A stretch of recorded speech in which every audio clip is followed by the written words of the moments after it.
Emir bertanya kepada Fanya, apakah benar ia sudah tidak mencintainya lagi. Fanya tidak menjawab pertanyaan itu. Emir lalu mengatakan bahwa Fanya adalah mahasiswa kedokteran dan saat ini ia membutuhkan bantuannya. Fanya merasa Emir benar-benar manipulatif, tetapi ia memutuskan untuk menganggap Emir sebagai bahan percobaan saja. Fanya berkata, aku bersedia menolongmu, tapi aku yang menentukan caranya. Kemudian Fanya meminta Emir untuk membuka sebagian pakaiannya. Ia melafalkan sumpah mahasiswa kedokteran, lalu duduk di hadapan Emir. Kalian pasti bisa menebaknya kan guys? Mimin gak mau bilang, ha? Durasi momen itu berlangsung selama 5 menit 14 detik. Setelah selesai, Emir masih menahan Fanya dan berjanji tidak akan menyentuhnya. Fanya setuju untuk menemani Emir. Namun keesokan paginya saat Emir bangun, Fanya sudah tidak ada. Yang tersisa hanya secarik surat yang mengatakan bahwa semuanya sudah aman dan bahwa mereka kini sudah impas. Fanya tiba di rumah kakeknya dan disambut hangat oleh sang kakek. Tak lama kemudian, ia menerima telepon yang mengabarkan bahwa paketnya sudah dikirim. Ia teringat bahwa di kehidupan sebelumnya, ia pernah membuat cincin khusus untuk Emir dan mengatur agar dikirim pada tanggal tertentu. Emir menerima cincin pemberian Fanya dan tampak sangat senang.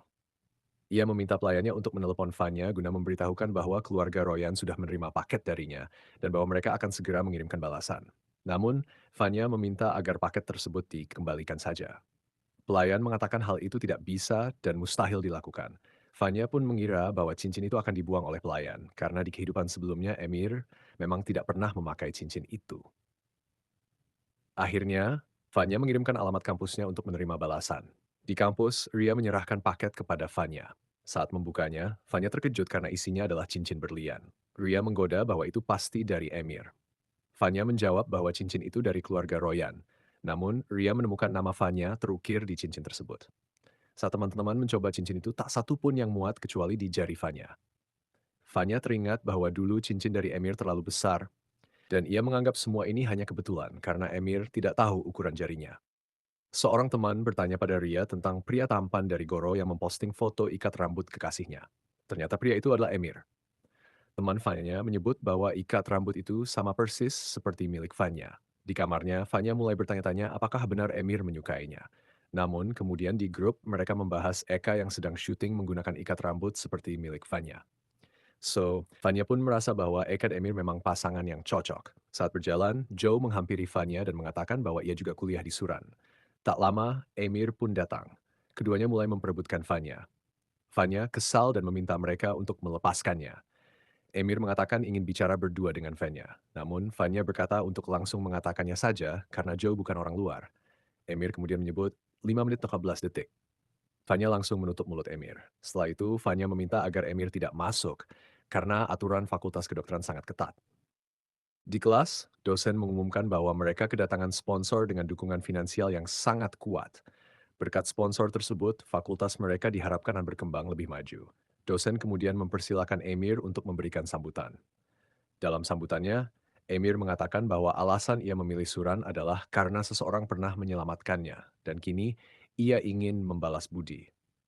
Emir kemudian meminta Joe untuk pindah tempat duduk, lalu ia duduk di samping Fanya.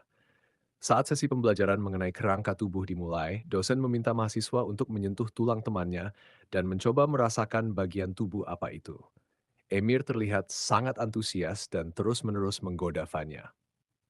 Setelah kelas usai, Fanya mengejar Emir dan menanyakan tentang cincin berlian, apakah semua orang mendapatkannya.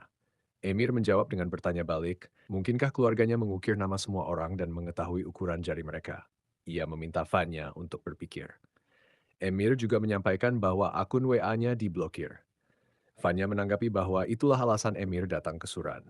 Emir kemudian menceritakan pertemuannya dengan Eka, di mana ia meminta Eka untuk menghapus unggahan di media sosial. Jika tidak, Emir akan membongkar masalah yang terjadi saat perkemahan. Ia juga memperingatkan agar tidak ada yang bermain licik dengan orang yang ia sayangi jika dia ingin menanggung akibatnya. Fanya mengatakan pada Emir agar tidak terus bertingkah seolah sedang menggoda dirinya. Emir menjawab bahwa memang ia sedang menggoda Fanya. Fanya lalu mengungkapkan bahwa di kehidupan sebelumnya Emir selalu bersikap dingin padanya dan baru setelah Fanya pergi ia menyadari perasaannya. Namun kini Fanya mengaku sudah lelah dan tidak ingin lagi mengejar Emir. Emir menjawab bahwa kini dialah yang akan mengejar Fanya. Fanya meminta Emir untuk melepaskannya, tapi Emir menegaskan bahwa ia tidak akan melakukannya. Joe datang dan mengajak Vanya pergi. Vanya pun pergi bersama Joe. Emir kemudian meminta Vico untuk mengundang semua anggota departemen makan bersama. Tanpa diduga, restoran yang dipilih Joe ternyata adalah tempat yang sudah dipesan Emir untuk berkumpul dengan teman-temannya. Emir mempersilahkan Joe dan Vanya duduk karena mereka memang telah ditunggu. Mereka kemudian memainkan permainan botol putar. Putaran pertama menunjuk Emir. Seseorang bertanya mengapa awalnya Emir memilih Aerda, tapi kini berada di Suran. Apakah karena ia menyukai seseorang? Emir menjawab iya. Botol kembali diputar dan menunjuk Joe. Emir bertanya jika seorang adik menggoda kakak iparnya sendiri. Apakah itu wajar? Joe berdiri. Semua mulai bergosip, bertanya-tanya apakah mereka saudara kandung karena wajah mereka sangat mirip dan memiliki marga Royan. Joe mengatakan bahwa siapa orang ketiga sebenarnya belum bisa dipastikan, dan ia akan terus berjuang. Botol kemudian menunjuk Vanya. Seseorang bertanya, jika Emir dan Joe sama-sama ingin menjadi pacarnya, siapa yang akan ia pilih? Vanya memilih untuk minum sebagai jawaban.